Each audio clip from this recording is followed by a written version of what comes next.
दोस्तों, आज की इस वीडियो में हम आपको हमारे देश से जुड़े ऐसे रहस्यों के बारे में बताएंगे जिन्हें आप जानकर अपनी नॉलेज स्किल को बढ़ा सकते हैं। हमारे देश के इतिहास में हमारा देश महाभारत में कैसा था, इस वीडियो में हम पूरी इंफॉर्मेशन कवर करेंगे। चलिए वीडियो शुरू करते हैं। भारत का इतिहास कई हजार वर्ष पुराना माना जाता है। 65,000 साल पहले आधुनिक मनुष्य या होमोसेपियंस अफ्रीका से भारतीय उपमहाद्वीप में पहुंचे थे, जहां वो पहले विकसित हुए थे।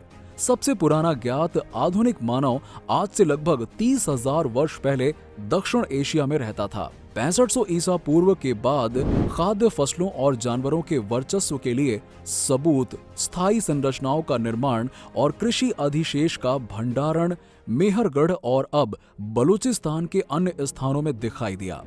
ये धीरे धीरे सिंधु घाटी की सभ्यता में विकसित हुए। दक्षिण एशिया में पहले शहरी संस्कृति जो अब पाकिस्तान और पश्चिमी भारत में 2500 से 1900 ईसा पूर्व के दौरान पनपी। मेहरगढ़ पुरातात्विक दृष्टि से बहुत ही महत्वपूर्ण स्थान है, जहां नवपाषाण युग को 7000 ईसा पूर्व से 2500 ईसा पूर्व थे। वहां उसके बहुत से अवशेष मिले हैं। सिंधु घाटी सभ्यता, जिसका आरंभ काल लगभग 3300 ईसा पूर्व से माना जाता है, प्राचीन मिस्र और सुमेर सभ्यता के साथ विश्व की प्राचीनतम सभ्यता में से एक है। इस सभ्यता की लिपि अब तक सफलतापूर्वक पढ़ी नहीं जा सकी है। सिंधु घाटी सभ्यता वर्तमान पाकिस्तान और उससे सटे भारतीय प्रदेशों में फैली थी। पुरातत्व प्रमाणों के आधार पर 1900 ईसा पूर्व के आसपास इस सभ्यता का अकस्मात पतन हो गया।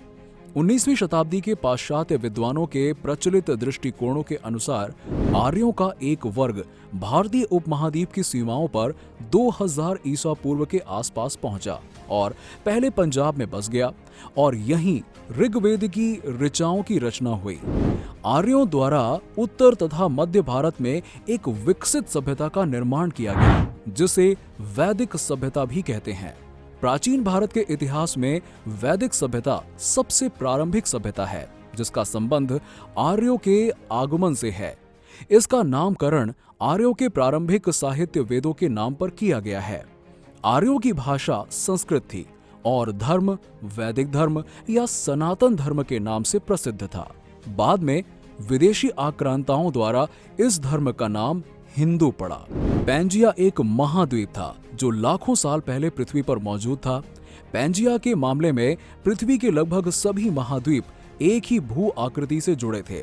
अधिकांश लोगों का मानना है कि पैंजिया का विकास 300 मिलियन वर्ष पहले शुरू हुआ, पूरी तरह से 270 मिलियन वर्ष पहले बना था और लगभग 200 मिलियन वर्ष पहले अलग हो गए।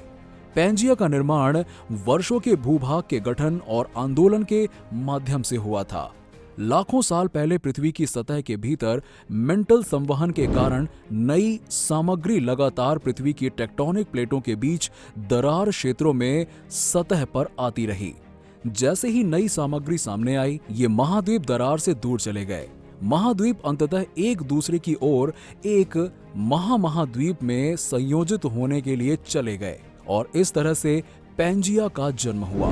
पैंजिया से अलग केवल एक भूभाग बचा था, कैथेसिया, और ये उत्तर और दक्षिण चीन से बना था।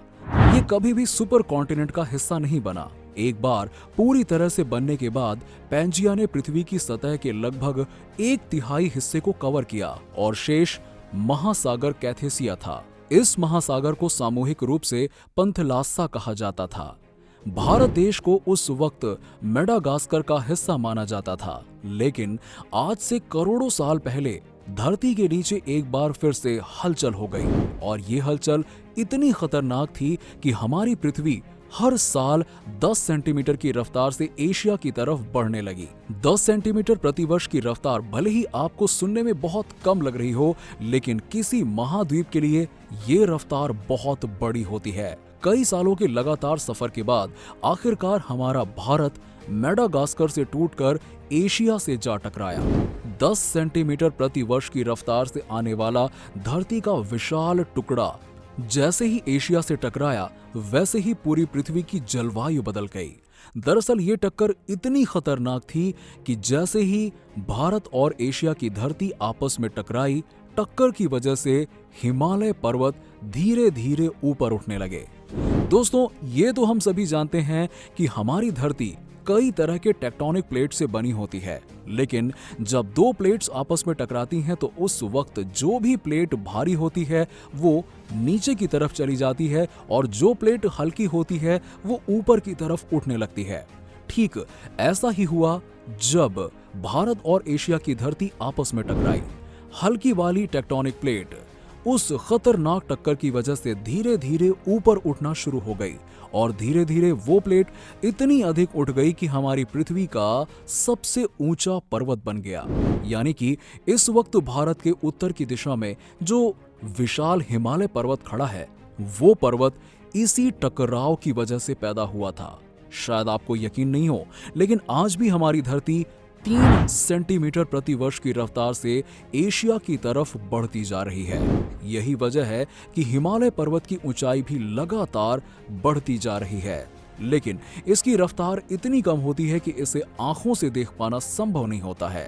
दोस्तों, दो धरती के बीच टकराव से जो हिमालय पर्वत बना, उस हिमालय पर्वत की ऊंचाई बहुत अधिक थी, लेकिन ऐसे वजह से हिंद महासागर से उठने वाली नम हवाओं को इसने सोख लिया, जिसकी वजह से एक हाई प्रेशर सिस्टम का निर्माण हुआ और जब बादल ऊंचाई पर जाकर पहाड़ों से टकराया तब मॉनसून की शुरुआत हुई। और वहीं करोड़ों साल पहले शुरू हुआ मॉनसून आज भी भारत में हर साल आता रहता है। उसी करोड़ों साल पहले शुरू हुए मानसून की वजह से आज पूरा भारत खुशहाली से रह रहा है, वरना हमारे भारत की हालत भी अफ्रीका से कम नहीं होती। आपको जानकर हैरानी होगी कि धरती के टकराव से जो हिमालय पर्वत उठा, सिर्फ और सिर्फ उसी हिमालय की वजह से आज भारत आदि से भी अधिक जनसंख्या को पीने का पानी मिलता है।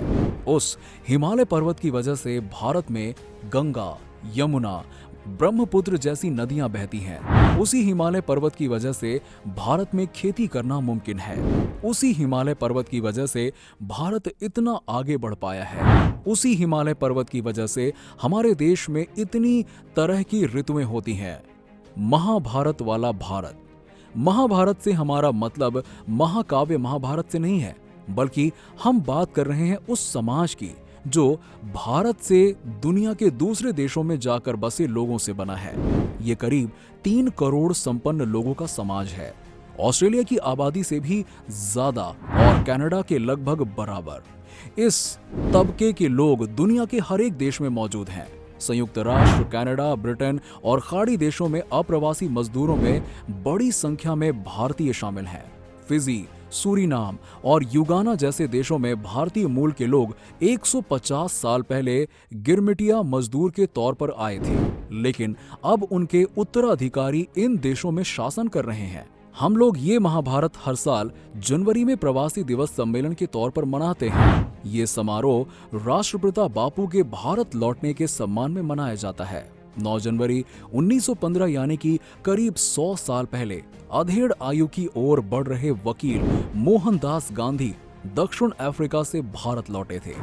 हमारे देश की संस्कृति, भारतीय संस्कृति के अनगिनत पहलू इसे और भी रंग बिरंगा, खनकदार और आकर्षक बनाते हैं। तभी तो पश्चिमी देशों के लोग इस मिट्टी की सौंधी महक लेने बड़ी संख्या में इधर का रुख करते हैं। इतना ही नहीं, इस मिट्टी के प्रेम के रंग में रंगकर कितने ही विदेशी युवतियां यहीं बस जाने की चाह से भारतवासी होकर रह गईं। कभी योग ने दुनिया को अपनी ओर साधा, तो कभी आध्यात्म की परम शांति ने स्वतः ही दुनिया का ध्यान भारत की ओर खींचा, और कभी अतिथि देवो भव की हमारी परंपरा और अपनत्व की भावना दुनिया के लिए मिसाल बनी, तो कभी कोई अकेलापन अनायासी यहाँ के समृद्ध इतिहास की ओर खींचता चला आता है।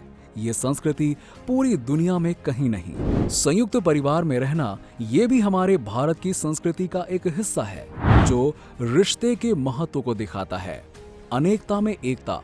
हाँ, भारत की सबसे बड़ी विशेषता तो यही है कि यहाँ हर धर्म, जाति, वर्ग, संप्रदाय और पंथ को मानने वाले लोग एक साथ मिलजुल कर रहते हैं, साथ मिलकर त्योहार मनाते हैं और एक दूसरे की संस्कृति का सम्मान करते हैं। जितना दिवाली पर पटाखे जलाए जाते हैं उतनी ही मिठास ईद की सेवइयों में घुली होती है और क्रिसमस के केक का स्वाद भी एकता की महक से सुगंधित होता है। यहाँ प्रकाश पर्व सभी के लिए जगमगाता है और संक्रांति पर पतंग का कोई धर्म नहीं होता। जन्माष्टमी पर मुस्लिम बच्चा भी कृष्ण होता है और ईद पर सभी से भाईचारा। शायद यही कारण है कि ये देश संतुष्ट है, खुशहाल है, क्योंकि यहाँ की जलवायु में अपनेपन और एकता की ठंडक है जो सुकून देता है। दोस्तों, आपको भारत के इतिहास के बारे में ये वीडियो कैसा लगा, आप हमें नीचे कमेंट करके जरूर बताइए। अगर आपको वीडियो पसंद आई हो तो वीडियो को लाइक करें और इसे अपने दोस्तों के साथ ज्यादा से ज्यादा शेयर करें और हमारे चैनल को सब्सक्राइब कर लें। मिलते हैं आपसे नेक्स्ट वीडियो में, तब तक के लिए नमस्कार।